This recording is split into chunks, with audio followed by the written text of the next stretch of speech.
right, welcome back. Welcome back, y'all. Alex, what's up? All right, what's going on? How's everybody doing? So today it's still October, Halloween season, and we got to talk about one of our favorite horror directors and a movie that he did back in 1980. I know this movie's near and dear to you, so I'd like for you to go ahead and introduce it. We're talking about John Carpenter's The Fog.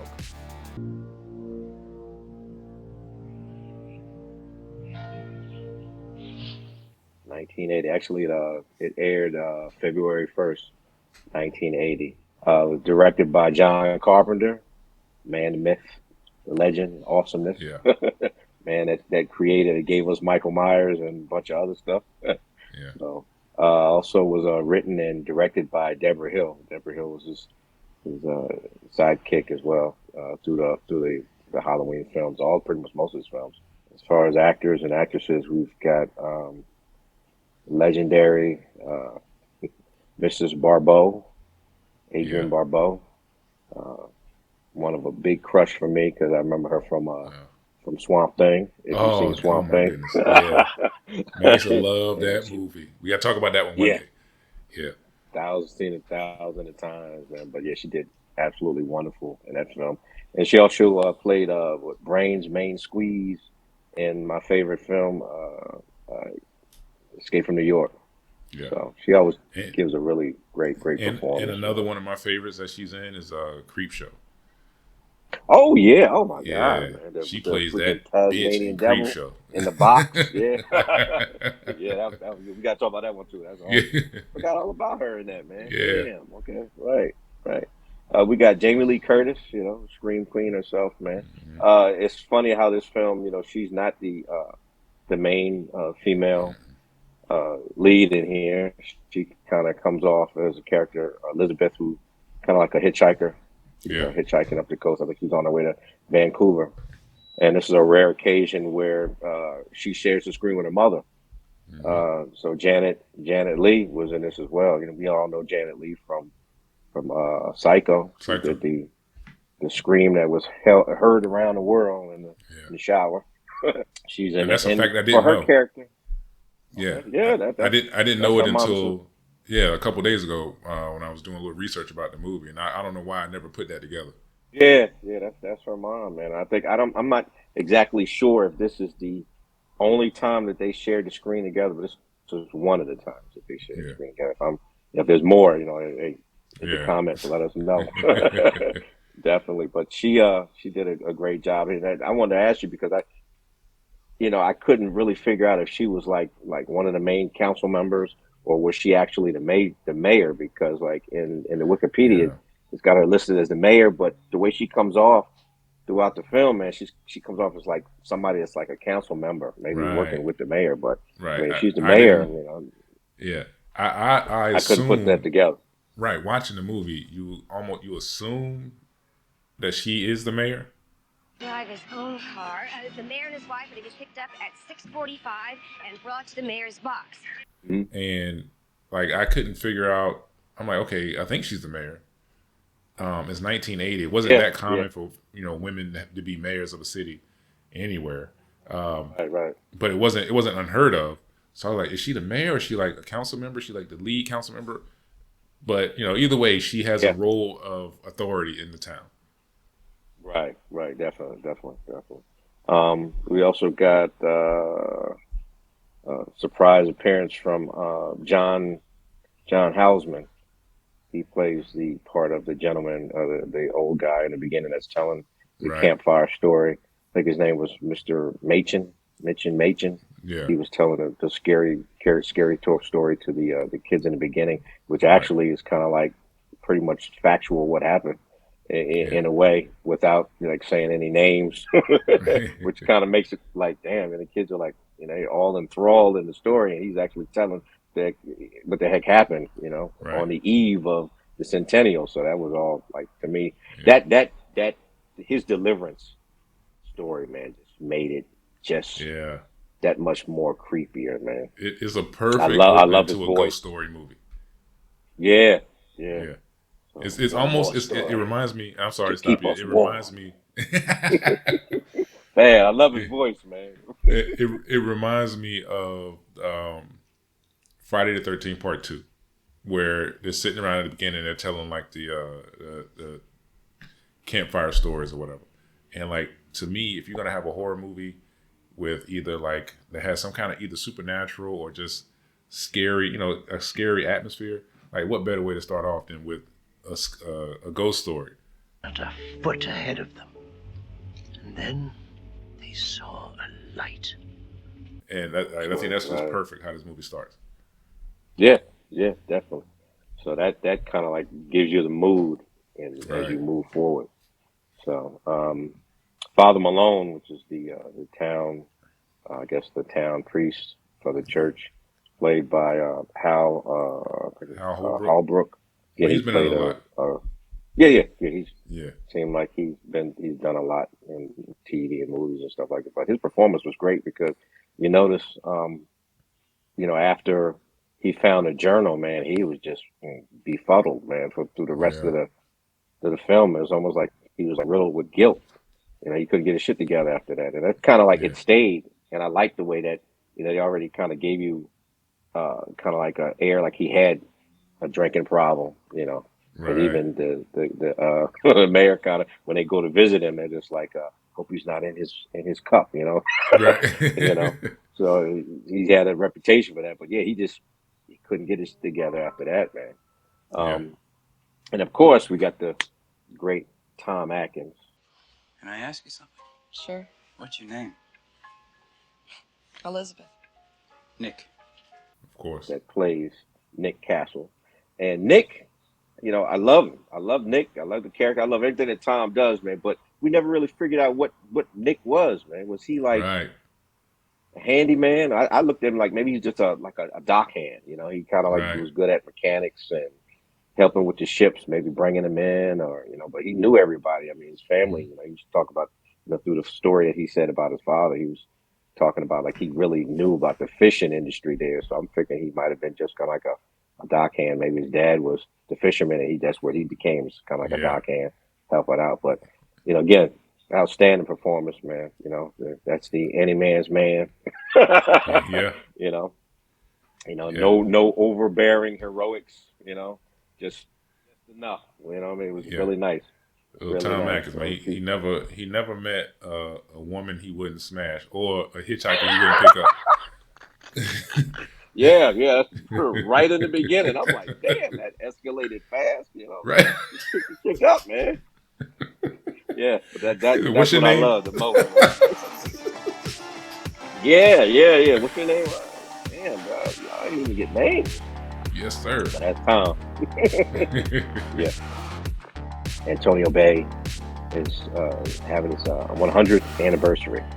They're getting ready to celebrate, and the celebration is basically, it has a kind of like a dark past to it that I'm sure not very many know about. And apparently, what happened was there was a gentleman that had leprosy and was involved in a leper colony. His name was Blake. Blake was wealthy, and from listening to some bits of the story, going through the movie and stuff, found that the colony was off of Tangier Island, which I think is in the Bahamas. And he had a lot of money, and he wanted to relocate the colony, and they made that long trek to try to relocate maybe a mile away from Antonio Bay. And they met, of course, in the beginning. I guess Antonio Bay had 6 council people, and it was kind of like a settlement. It wasn't a town at that time. And I guess they saw the opportunity to maybe take advantage of this man and his situation, and gave him permission to, yeah, sure, you can come up here and move a mile off, and just live out the rest of you guys' life, We'll be here, and made a nice arrangement, and ended up tricking them and sunk the ship to take the money. So the town was founded on basically bloody hands, on murder. So in the beginning, a lot of this paranormal stuff was happening just at 12 midnight, which is April 21st of April, which is the day of the centennial. Again, we get introduced to Tom Atkins' character, Nick, Jamie Lee Curtis's character, Elizabeth. He picks her up and they're talking and riding, and next all the windows burst out of the damn Yeah. freaking truck.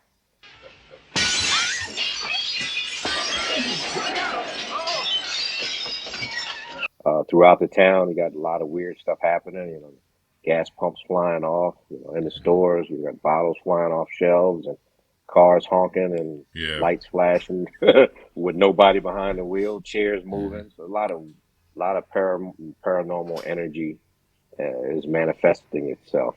And then we've got the fog, kind of like off the coast, and the seagrass, which I think, matter of fact, the mayor was, I think that was her husband with two other guys. I don't know if it was, no, Al but it wasn't the character that Buck Flowers was playing. I think it was the other. No, the guy guy on that the was boat. laying on the cot, his name was Al. Yeah. The guy that said Al Williams, he was the guy that was laying back and said, "Yeah, I'd like to meet her." Right, yeah. They were talking about Adrienne when she was on the radio. Stevie Wayne. Yeah. Yeah. So they end up getting, I guess, boarded and murdered. While they were out there. That happened pretty fast. The fog kind of like rolled in, and before they knew it, they had gotten boarded, and Al and I think the guy Tom, they got killed on deck, and then the guy Dick that was inside, he didn't have a chance. He thought that they were coming in to talk to him, and that was one of the Yeah, it freaking was a dead ghost. guys. I guess those ghosts were remnants, which I guess I don't really know. Revenants. I think there's a difference, but like they have ghosts, then they have creatures that kind of come back. They're like, I guess they're still the same people, but they're like zombies. So that's the type of ghost that we were dealing with. But anyway, they live within the fog, and they And were that killed. My bad. That fog rolls in, and you hear Adrienne Barbeau on the radio. She gets the call from the weather guy saying there's a fog bank. She's like, "Well, I don't see it," and eventually, like, she sees it, so she's warning the sailors or whatever. There's a fog bank rolling in. And like Buck Flowers looking out the window in the boat, he's like, "I don't see no fog bank." He says like 3 times, "I don't see no fog bank." That was him. He's crazy. There's no fog bank out there. What do you know about her? Yeah, and then all of a sudden, it shows up, and whenever that fog shows up in the movie, it shows up with like a glow, like it's a fog with like a glow inside it. It's inside of Yeah. Real So creepy. you already know, like, you can see it coming once you see it. Yeah. So it's not like some invisible mist out there or anything like that. So the fog kind of proceeds to. It didn't come inland really. It kind of like maybe hit the coast because there's that situation where Nick and Elizabeth were at his place, and it comes. I guess it's on the coast. It comes right up to his door, and it kind of they had to knock where one of the crewmen was knocking on the door, waiting for him to open it up, and like I said, I guess maybe they can only work from 12 to 1. I don't know. Right. I don't know. Went away. He goes open the door. Just he got a hero's pass there. Right. He was a second Dude too was late. about to take him out. He was about to take him out. I don't think if the clock hadn't cracked, he would have got it. Yeah. It was almost like they were like testing the waters, and then they kind of pulled back and waited for the full invasion would have been like the day of, which it was the day of. I guess it was too early. I don't know, but that just kind of struck me as weird. Yeah. But as the story proceeds, the seagrass doesn't come in, of course, and Nick's character, Tom Atkins' character Nick, being concerned because Al was his friend, he goes down to the dock and he's trying to see what's going on and different things, and he takes Jamie Lee Curtis's character with him, and they end up getting a ride out to by a friend to find where the seagrass was, and they discover the seagrass, and it's pretty much when they go to look on board, they see that there's nobody there, in the beginning, and all the instruments are cracked and smashed, almost like it was like an extremely cold temperature that kind of came in there and just threw all the instruments off. And there's water in the generator. The ship appears to have been out there longer than it was, just for being overnight. It looks like it's out there for years. I mean, he said something about the cup or something was rusted to the table and different stuff like that. and then they end up finding Dick's body down below. That was a cool jump scare that Jamie Lee Yeah. Curtis was involved in. That was and they it's end up, set. It's set up earlier though. It's set up like just a few moments earlier when the locker opens up, and it's like yeah, a the one on the side. yeah, it's like a fake jump scare that kind of fakes you out, and then all of a Yeah, sudden that body falls from the other direction, and it right on her back. Yeah. Oh damn! You yeah. know, eyes speared out. Right. So. Which has something to do with, because this is something I want to mention later. Hopefully I don't forget, but that has something to do with the post production and the reshoots. When I was looking at Right. the behind the scenes, so there was a bunch of scenes they had to add to just put more ghosts and stuff and gore or whatever into the movie. Because at the time, what was the Cronenberg movie that came out? Scanners. Scanners had come out. Yeah. And Exploding heads. you know, right? So they were like, people were kind of into a little more blood and guts, and this movie didn't really have any, so they had to reshoot a lot of stuff and add stuff. And that was one of the scenes they added, was like the body falling on Jamie Lee Curtis. That being said, you can tell, knowing that they had to do reshoots to try to add stuff to the movie, you can tell that things were added that don't really make a lot of sense in the theme of the movie. Either that, or there were some things cut that explain some of the things that happened. So like they never really explain like what is the ability of the ghost in the mist. Like what is it? Right. Like what is their powers? Like what are they actually capable of? And you could Yeah. get that right. You could have like one or two lines of dialogue from some town kook that said, that it kind of explains like what they can do and what they can't. But there's some scenes that are going to come up that we're going to get to, and then I'll come back to this point. So my bad. Right. No, you good. You good. So the deaths from the seagrass, I think that they were added, weren't they? Yeah, so they added the scene. They definitely had the scene with the body falling on Jamie Lee Curtis. The scenes, I think, of them transporting them back to the shore and all, I think that might have already been there, but they needed something in the before that.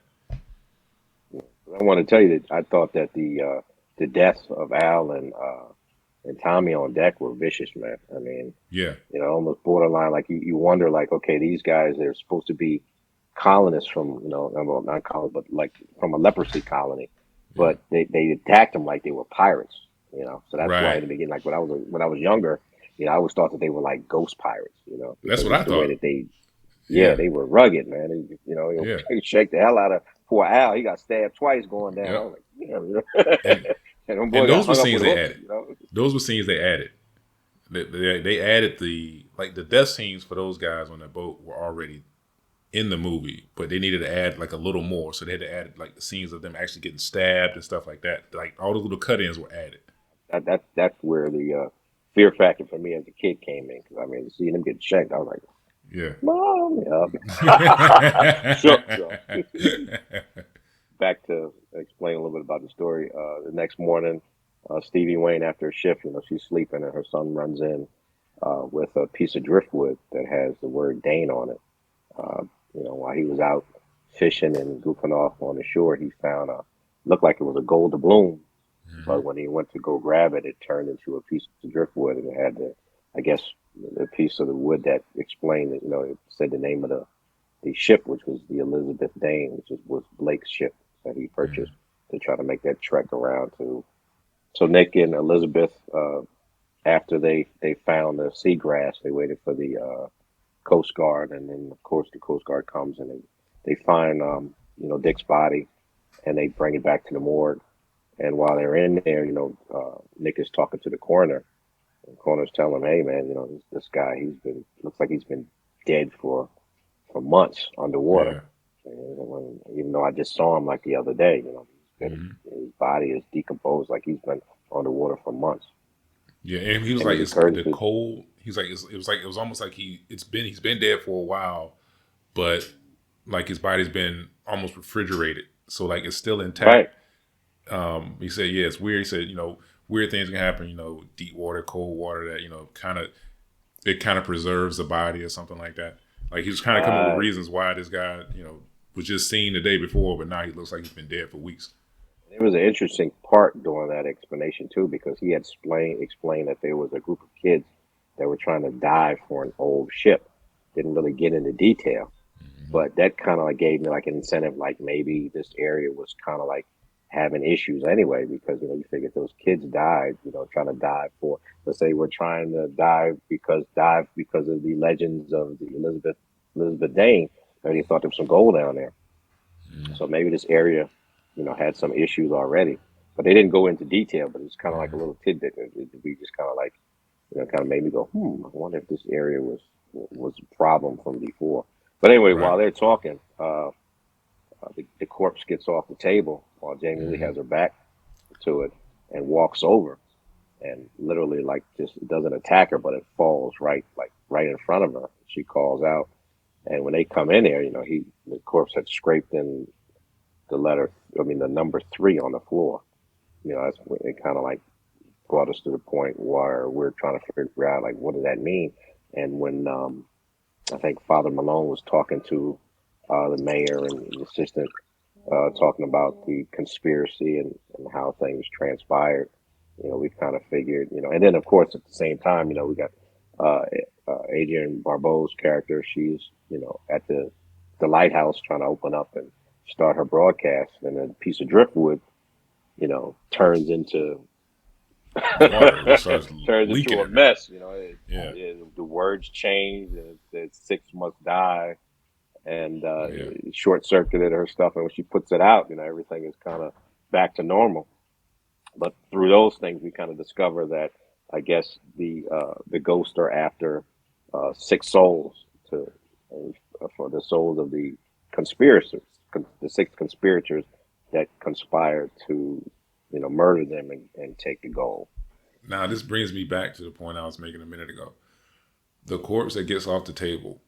This is one of those things that like watching it, I'm like, oh, dude, this doesn't this doesn't fit with the movie. Like if I'm just going Mm, by like the story of like the guys who were killed and they want revenge.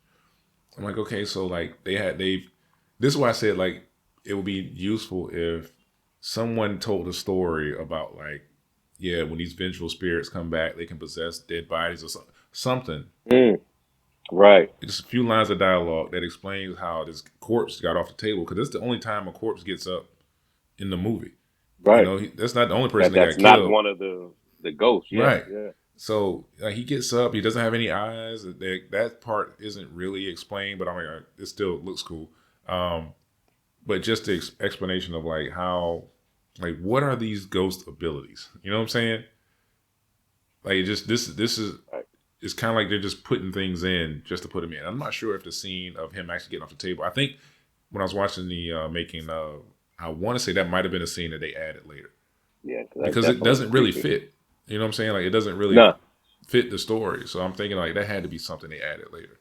because you would figure if it was going after one of them, it would have made a little bit more sense because since it's supposed to be going after I guess the family members of the first conspirators, the Right. first 6 conspirators, but it didn't do anything to Jamie, and it didn't go after Nick, and it didn't go after the coroner. It could have.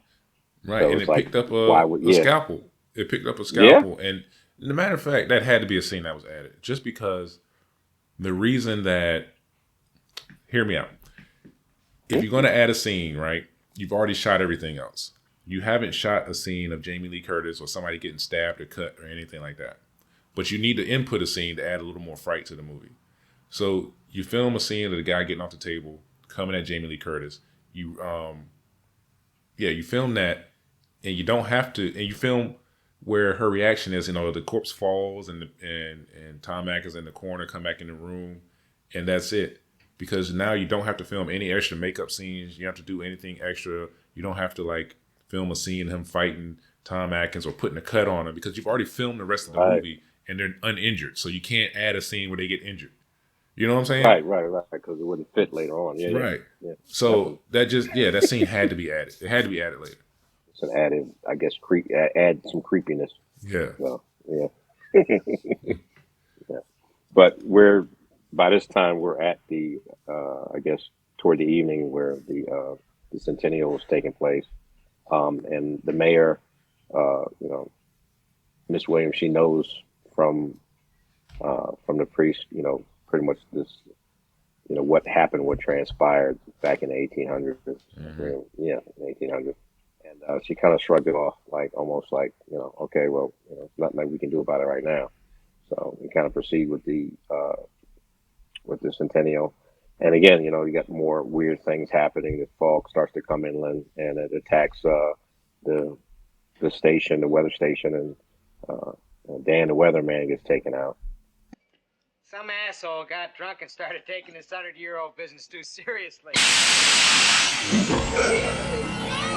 The fog continues to come inland, and it also goes toward where Stevie Wayne's house is, and the babysitter, I think her name was Mrs. Colbert.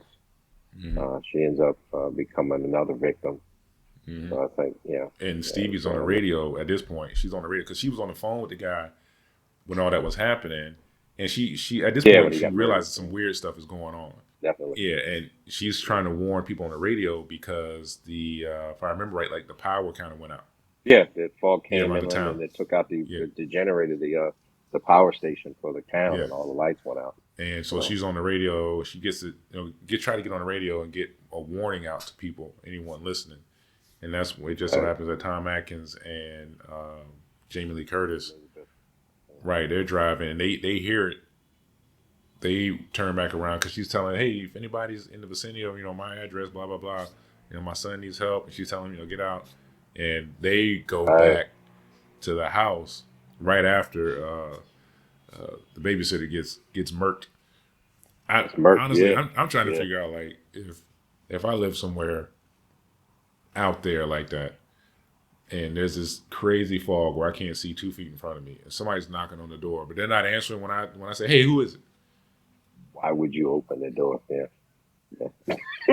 yeah. I'm right with you. Unless you're expecting someone, and she's babysitting at Stevie Wayne's house, so I don't think that they were expecting anybody. You know what I mean? Right.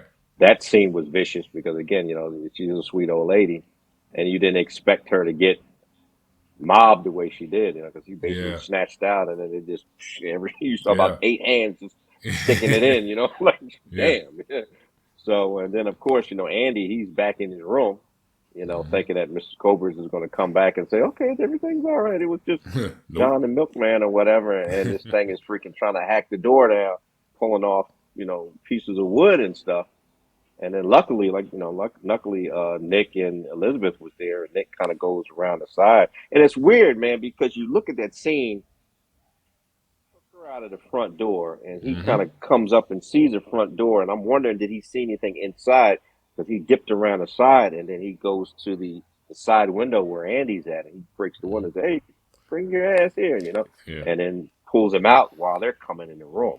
I attribute I attribute any continuity errors to reshoots. Mm-hmm. Like, I feel like there was something that one of those scenes was reshot. I never thought about that. That's cool. Yeah, like if either the scene of, I'm pretty sure the scene of him saving the kid, what's the kid's name? Was it Andy? Andy. Yeah. I'm pretty sure the scene, this is just me thinking, that the scene of him saving Andy, like busting the window and pulling him out, that was maybe already shot, but the scene, they needed a more vicious scene of like the babysitter getting killed. So like the scene of I know they said most of the scenes where you actually see the ghost were added later, like a lot, not all of them, but like a lot of them. So I just feel like when he did pull up, because I thought the same thing, when he pulls up, I'm like, okay, this continuity wise, like he had a straight shot, like straight through the front door to go. Yeah, right. The door was wide open. Yeah, he decided to go around the side. That's why I feel like they added a scene and then cut something else out, and it's like just like a continuity, a weird continuity thing. But he pulls Andy out, and they get back in the vehicle. And there's another scene that kind of didn't sit with me right, because here the fog affects a lot of electrical stuff, yet the truck is still running, and I'm thinking the fog would have killed the engine, and then that would have been it. All three of them would have got murked, but they got to build that tension. So I understand what happened, and and I'm trying to figure out, why is she driving your truck, bro? You should have been in the driver's seat, because she's struggling trying to get up out of there. They're coming, trying to reach in. They ain't got no windows, No windows on the side, no front window. No front. They just reach in and do what they need to do, you know. So again, you know, Hollywood, so that miraculous, you know, last second she pulls backwards and pulls them out of there. You see that realness that Tom Atkins always gives us as being like the average Joe. He's like, God, please make this work. Move this damn truck. They reaching in, you know what I'm saying? I was just like, yeah, man, get that damn truck out of there. You know, but it was a good scene, really good scene, man. I love that because he wasn't overbearing. He wasn't trying to punch nothing. You know, he was like, get this damn thing going, you know, which I thought was great. So, and so I forgot at the same time that celebration, the town celebration for the centennial was going on, and the mayor or whatever she was, she had just found out that her husband's boat, like he was missing, basically. Like they hadn't found his body. So she was, you know, kind of, you know, in her head about that, but she was still trying to go on with the show, essentially. And in the middle of her speech, when they're about to go to the unveiling of the statue, that's when the power goes out. It's like midnight. That's when the power goes out around everything. That's when all this, you know, kind of hell just kind of breaks loose around the town. That's when fog's starting to come in. So then that scene, everything happens with Tom Atkins and Andy, and they're in the truck and they're basically trying to escape the fog at the same time that celebration's going on, and the mayor, the sheriff is telling like the mayor, hey, look, you know, like maybe it's time to call it quits. The power's still out. She's like, okay, well, the people are almost done, blah, blah, blah. Her assistant agrees to take her home. Because she's like, look, you're stressed. You don't need this. Like, let's go home. So yeah, it's a good idea. So now you got a situation where the mayor and assistant on the road at the same time as Tom Atkins and Jamie Lee Curtis and the little boy. They're all on the road. Which kind of culminates. So I'm sorry, that's where we were. Yeah, that was good though, because they basically put them where they were funneled up to the church. That was really a really cool scene because kind of everybody else. And again, they don't really explain anything else going on. I mean, I'm sure this fog is all over town. I mean, you see it moving through the streets, but you don't get any other interactions from like random town people and stuff. It's kind of like almost it just kind of isolates on them. So it makes you wonder like what actually happened. And again, for me, that's something that you could possibly go back and make like a little small short with 3 or 4 different stories of random people escaping the fog. I mean, you know what I'm saying? You never know. Right. I thought that was kind of weird. Remember though, like, because they're supposed to be coming after like descendants, if I remember correctly. Right. They're supposed to be the descendants of the original 6 conspirators. Right. Yeah. So I'm guessing the old lady must have been a descendant. So I guess from a storytelling standpoint, if they can only kill the descendants, then there's really no point in focusing on the people in the town who aren't descendants. You know what I'm saying? Right. So like, I get what you're saying. Like, it would be cool to know, like, well, what happened when the fog rolled through town? But if they're not going after those people, there's nothing to see there. There's nothing to see here. You know? Right. That's a good point, though. One scene that happens right then that I thought was really cool is when the fog is kind of rolling through town, and you get the shot of Tom Atkins and Jamie Lee Curtis. They ride into town in a little truck, right? I was absolutely positive I was looking at a miniature. Yeah. Like the way, I don't know if it's the depth of field of the camera or like the showing the aspect ratio, right? That low down shot of the street and the buildings. I was like, okay, this is a miniature. I guess the fall's going to roll through here because, you know, that's the easiest way to do it. And then the truck pulls up. I'm like, okay, maybe it's a little remote control truck or something. But you see the people moving around the side, and then you see it back up. I'm like, no, that's real. Like how? Like this looks like a miniature. And to me, it blew my mind. Like I had to run it back. I was like, what am I looking at? This is crazy. This cinematography, Dean Cundy. Cundy, but they were saying that he's got like a cool way of shooting stuff. Yeah. So I think he did some cool stuff with the first Halloween. I think he did the second one too. I think so. But yeah, that part came off really cool. You know, as they were going toward the church. So they get to the church, and of course, by then the fog is surrounded them, so they're inside. And I kind of like the part where, Father Malone's like, oh, it's too late. There's nowhere to run. He's just given up already. And Yeah. he Yeah. leaves the book inside the main part of the church. And like Tom kind of like, musters some courage and stuff. He's like, hey, keep the door closed. If something happens, keep the shit locked. Don't open it. So he goes out there, nabs the book. And meanwhile, they're getting freaking hair pulled out, trying to get pulled through the windows and stuff, which I thought was kind of neat. But he gets the journal and they're trying to figure out, what to do. But apparently, Father Malone, I guess he remembers there was still something else on the wall, and him and the mayor, Miss Williams, were pulling down the stones and stuff. And they find that the rest of the gold that wasn't used was melted down into a golden cross. Right. And it was hidden in the walls of the church. So he takes that gold, which it looked like it weighed 1,000,000 pounds, man. Hey, But bro, he struggles. do you know how heavy Yeah, gold is? It's one of the most that's dense what I was metals. Like wondering. it's that across that big, that thing at least, like at the very least, he couldn't pick it up by itself. Yeah, would have had all three of them, four or five of Right. them would have had it grabbed it Right. and take it out there. Yeah, but Hollywood, Hollywood. So he musters his strength and brings a cross out there, and I guess he figured that this is what Blake really wanted. So he presents the cross and presents himself. I have your gold. As like as a sacrifice, and Blake takes the gold, and Andy and I guess Nick runs over there and pulls Father Malone off the cross because they're both, him and Blake are shaking. And all this light happens and whatnot, and then the ghosts kind of vanish. Everything vanishes, like almost like this satisfied the situation. And you Which see later doesn't on make sense. at the It end. doesn't make sense. It does not make sense. Just because of the ending scene. But go ahead, finish. I'm gonna explain.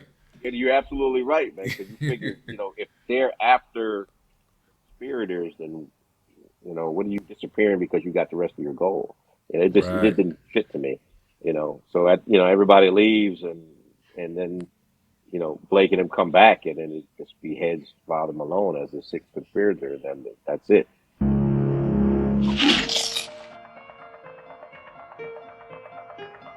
And then the film goes off. But yeah, it didn't sit well with me either, because you're trying to figure out. I'm trying to figure out why would this be enough.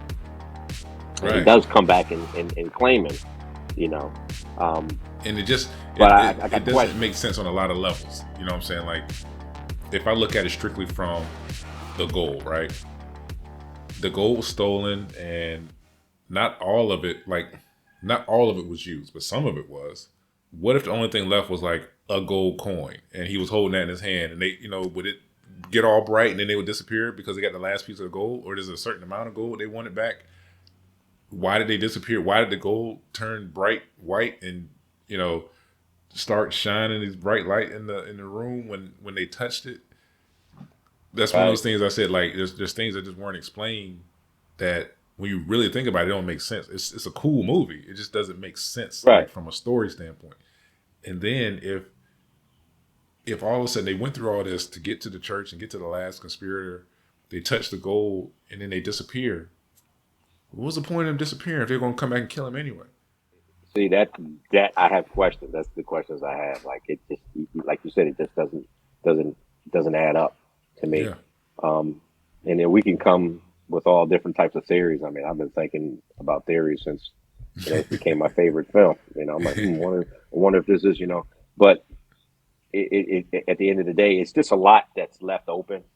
Mm-hmm. And if someone were to come and take this and want to do something with it, I think that they have enough material there. It's open enough where they have enough material there where a good writer and somebody that has a really good imagination could kind of, make this into something else. Yeah. I'd love to see a film called Spivey Point, since everything kind of happened around that area. Blake's ship was sunk, and all of the weird stuff was happening over there. And you could tell that there was some type of paranormal activity going there, not just because of the centennial, but through the years, because of the stories that were told in the beginning, that legend had to come from somewhere for them to be talking about, when the fog returns, the people at the bottom of the sea will rise up. I mean, this is fisherman tales, that happened throughout the years. And of course, Nick's father found that one ship, I think it was called the Reese Jane, that was just completely, empty, was abandoned. Yeah. And it had a steaming hot cup of coffee. And that's where he found that gold doubloon, and he brought it home to Nick. And when he goes to reach in his pocket, it was gone.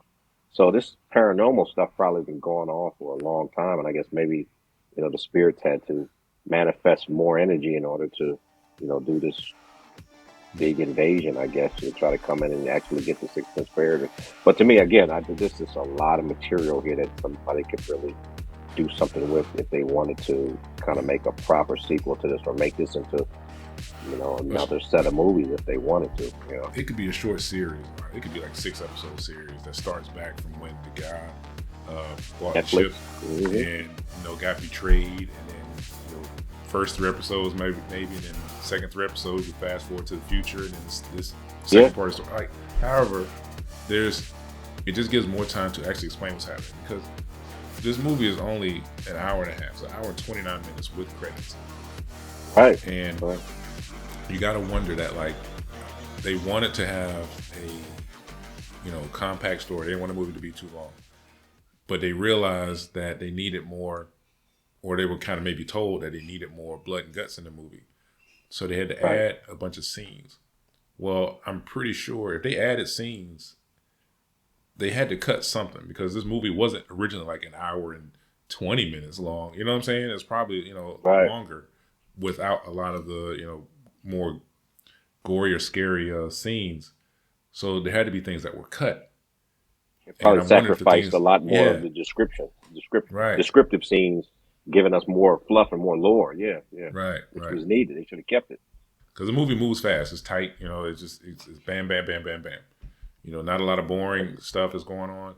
I can just imagine that, like, there's some things that were left on the cutting room floor that will help pan out, explain some of the things that are actually happening. Yeah, which kind of makes it a little bit more disappointing that nobody's ever, nobody has touched this as of yet. Besides, of course, the remake, which didn't do very well. That we will not discuss. We're not going to mention at all.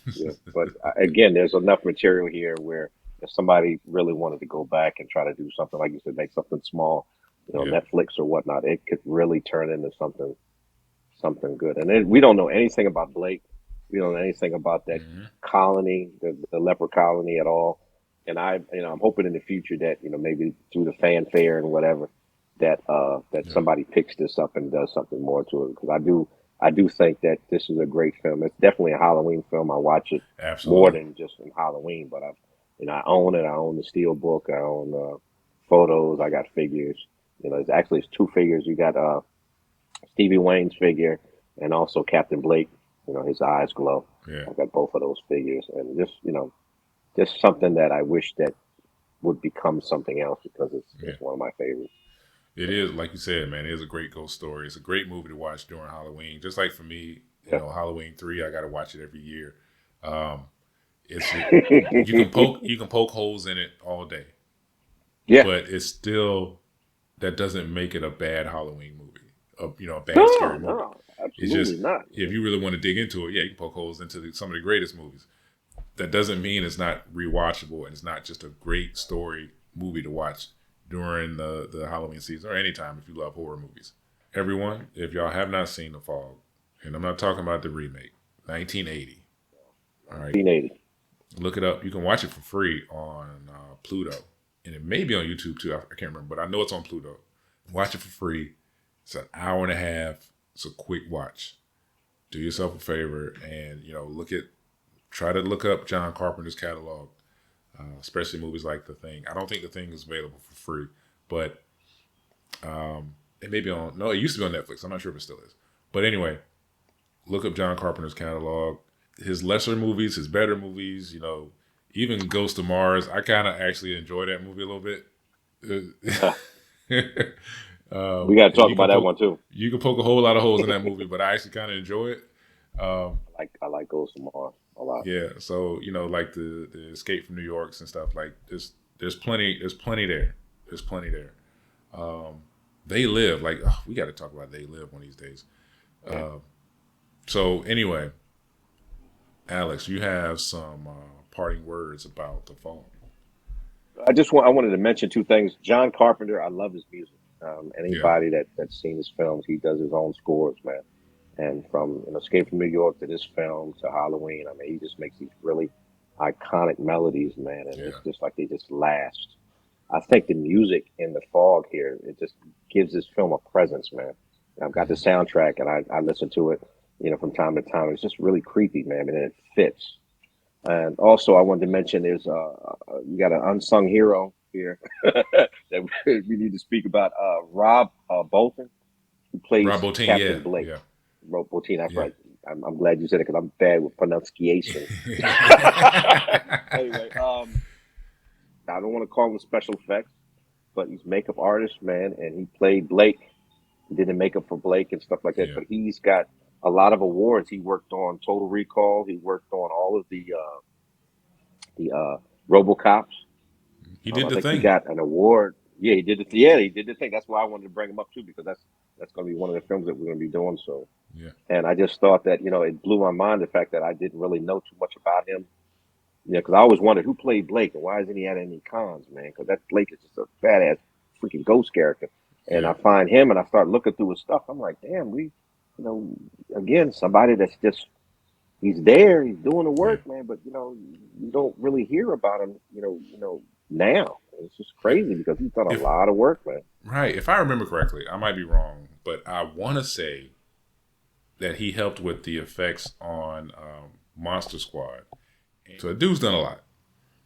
Yeah, his interviews, he was talking about how he loved to create monsters, and you can Yeah. see he did great work in the thing, man. I mean, that thing morphed into so many different things, man. And just each one of those damn things were creepy as hell. So Yeah, I just wanted to, put this out there and shout him out, man, because it just, look at his interviews and get to know him from the interviews and look at some of his films and some of his work, just outstanding, wonderful, yeah, wonderful. And again, it just surprised me that, absolutely. again, we didn't hear anything about him. I haven't heard, people talk about him. So I thought it was good to bring him up. Yeah, Yeah, definitely check out The Fall. Show it some love. Appreciate these actors and actresses and producers and directors that are busting their butt trying to bring us some wonderful material, man, some wonderful art, some yeah. wonderful stories. Hey, that's The Fog, 1980. The incredible Tom Atkins, Jamie Lee Curtis, and directed by John Carpenter. Check it out. Do yourself a favor if you love spooky movies, scary movies, especially this time of year. Especially with this month. Yeah, Yep. and look, me and Alex are going to be back with some more for this month, and just stay tuned. We got some more spotlights coming up. Yeah, stay tuned. We got plenty coming, y'all, and we really appreciate it. Like, share, subscribe to the video if you appreciate what we're doing, and we'll be back soon.